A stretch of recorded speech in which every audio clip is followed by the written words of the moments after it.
All right, we are going to learn the song Lone Prairie, inspired by the version by Sam Shackleton and one that I recently posted here as a short. Um, this version and his music has recently enjoyed a surge of popularity and has been shared widely across social media. As you'll see, his style is simple and straightforward, and so very accessible and makes for great beginner-friendly material. And it's another perfect illustration of the fact that you do not have to play things that are technically fancy or challenging in order to make great music. I've said before, there is literally no correlation between how hard something is to play and how much it connects with an audience, or how, quote, good it is. Simpler arrangements also allow you to focus on all of those important nuances of rhythm and dynamics that give a song emotion and depth, and I think is one of the reasons why simpler versions often do connect more with listeners. So I'm going to walk you through step by step building this song by ear from the ground up to get you to the version that he plays. It is in the two-finger thumb lead style, which is a style that I think is the ideal place to start with fingerstyle banjo. You can learn it, you can then play exclusively in that style, but it also is the perfect foundation for then moving on to three-finger style if you want to do that as well. I do have a PDF that you can download that has the lyrics, chords, banjo lead sheet, and the tabs for this song. There's a link in the video description that'll take you to the Substack post that I made on this particular song. You can grab the download there. While you're there, you might consider subscribing to that Substack newsletter. I'll be continuing to post tutorials and live workshops and so forth there as well. Okay, so let's learn this song. First, we're going to get into tune. The version that Sam Shackleton plays is in the key of E flat or D sharp, and that's also the version that I posted. That would mean your strings would be tuned to D sharp with the fifth string, and then A sharp, D sharp, G, and A sharp. That is the same relative tuning as standard G tuning. It just has every string is tuned down 4 semitones or half steps. So for the sake of instruction, we'll just play this out of standard G. Not every banjo will sound good tuned with that low. Usually a couple half steps or so is fine. And if you want to match that version, you'd want to tune your banjo down to those notes. But when you're playing solo, you can choose any key you want, whether you want to tune down or capo up. So let's get in tune. We are going to, again, standard G tuning. So we have a G on our fifth string, a D on our fourth, a G on our third. You gotta make sure you're turning the right knob. A B on our second. There it is. And a D on our fifth. On our first. So again, G, D, G, B, D. All right, now I'll just shortly demonstrate the song in this particular tuning.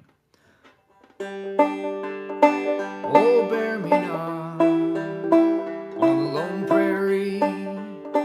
These words came low and mournfully from the pallid lips of a youth who lay on his dying bed at the close of day.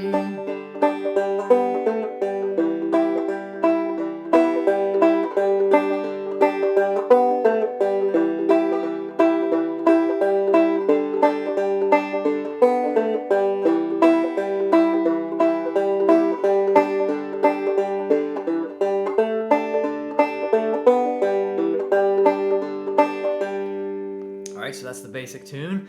Now we're going to build the blueprint for this song, starting with the chord progression. Again, this is the process I'm showing here is how I recommend you learn any new song. Starting with the chords, we'll have 3 chords in this song. We have the G major, our 1 chord. which you can get with just the open strings of the banjo. We have a D major, which we can play as a partial D, which is just fine for this one. It leaves that low 4th string open, which is nice. This would be the full D, but I use the partial D throughout this one. And then the last one is your 6th chord, the E minor. All right, so with those, you have an all open string, and then you have two finger chords. So super simple from that respect as well. So here's the chord progression.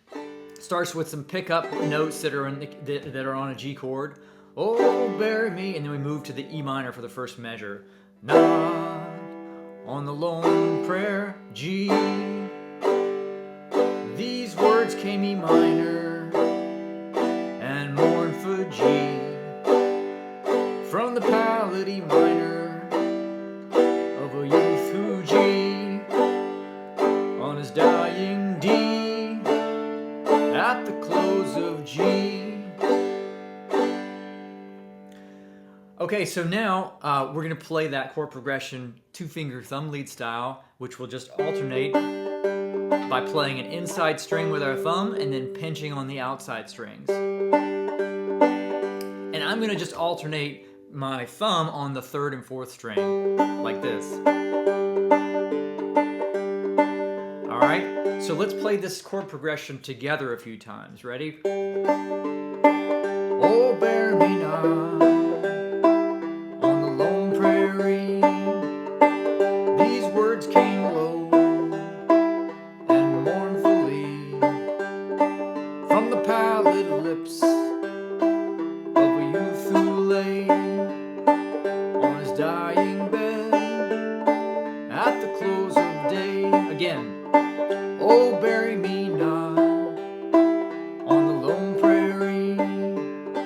These words came low and mournfully from the pallid lips of a youth who lay on his dying bed at the close of day.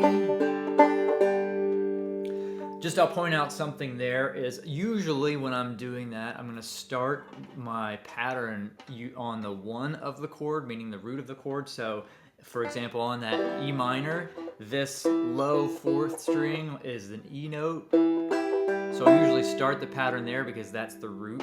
Whereas when we're playing the G chord on the open strings, your root is this 3rd string. So I'll usually start the pattern there. And then the D, same thing. Your open D is your root, so I'll start the pattern on that one.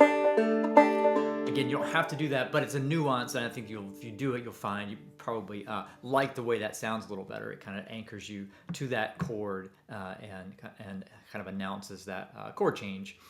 All right, so that is the chord progression. Next step, let's find our melody. And we're going to do this, try to do this by ear. If you are just getting started, training your ear to pick out melodies and chords, this is an ideal tune for that.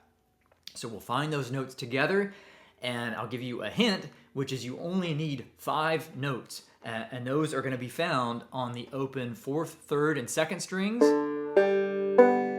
as well as the 2nd fret of the 4th and the 3rd.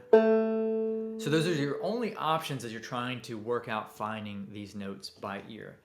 So I'll play a phrase, and then maybe if you want to pause and see if you can find those notes before I kind of reveal the answer. So we'll start with phrase 1.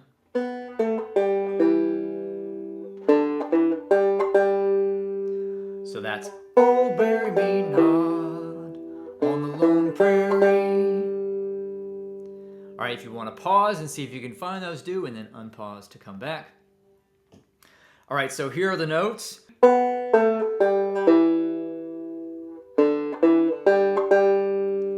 All right, that's phrase 1. Phrase 2 is almost identical with one change. The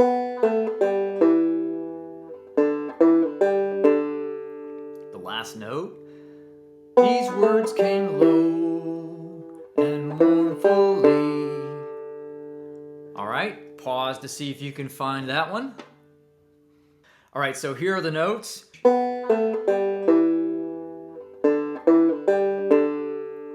Okay, and now the third phrase is identical to our first. From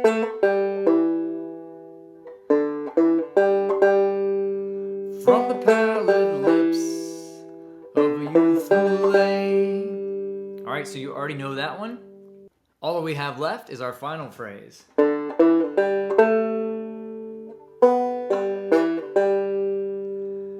his dying bed at the close of day.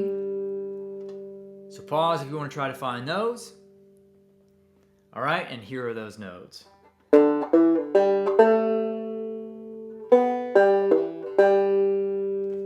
Okay, so let's put the whole thing together, just the melody notes.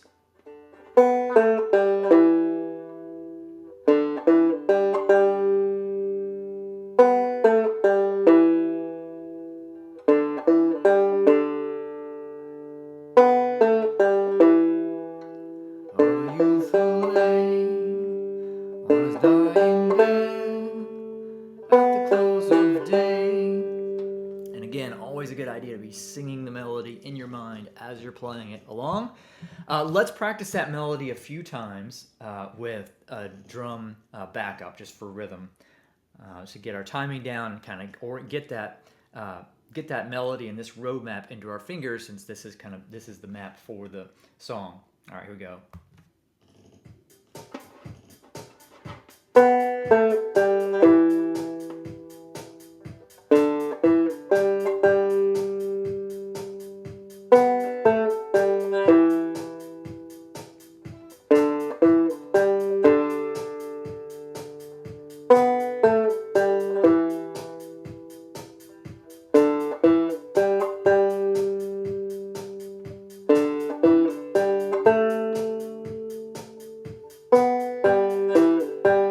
One more.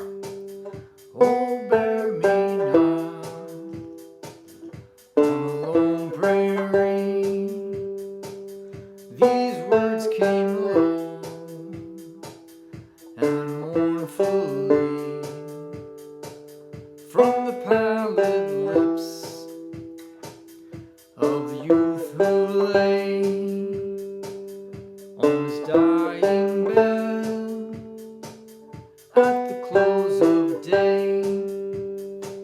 Excellent. All right, so now all we really have to do to get to the version that he plays is put those two things together. And what we're going to do specifically is play that melody, and then we're going to fill in the spaces with the thumb pinch pattern like we used on the chords. So, and while we were fingering the chords. So that sounds like this.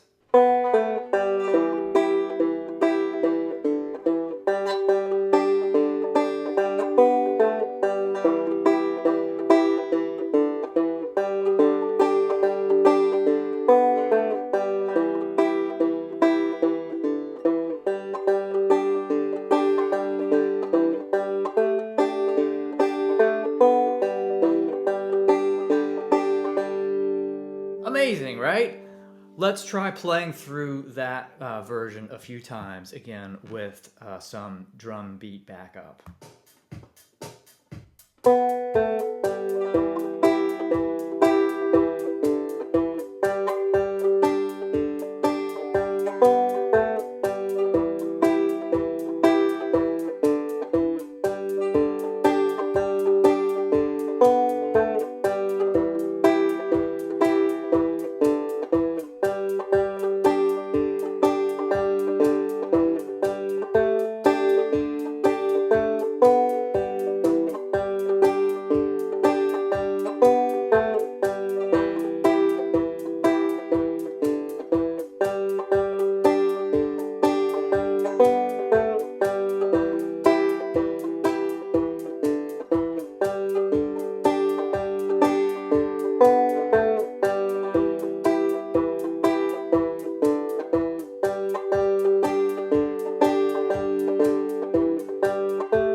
All right, one thing to point out there is on that final phrase, if you're on the D chord, you can also also get that first note by fingering the 4th fret of the 3rd string and bringing your ring finger down. Since that 4th fret and the 2nd string open are the same note. So that's another option there if you find that easier to do. So that's the break. If you want to play and sing this song, you could just play just the pattern that we did with the chord progression at the beginning. You just play that through, playing really whatever you want on those thumb notes and then pinching in between. Again, I typically alternate on 3 and 4. You can also mirror your voice, which essentially means kind of playing a lot of those same notes that we play in the break on this particular song. So like this. Oh, bury me not on the lone prairie.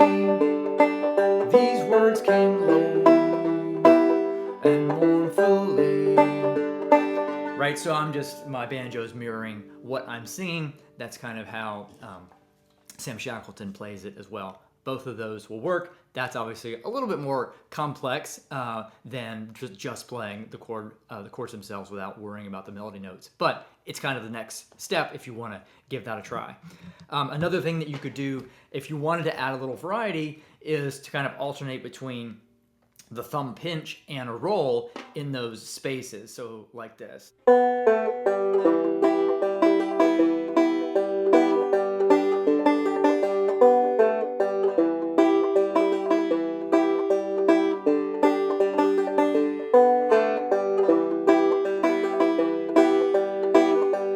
So again, I'm just kind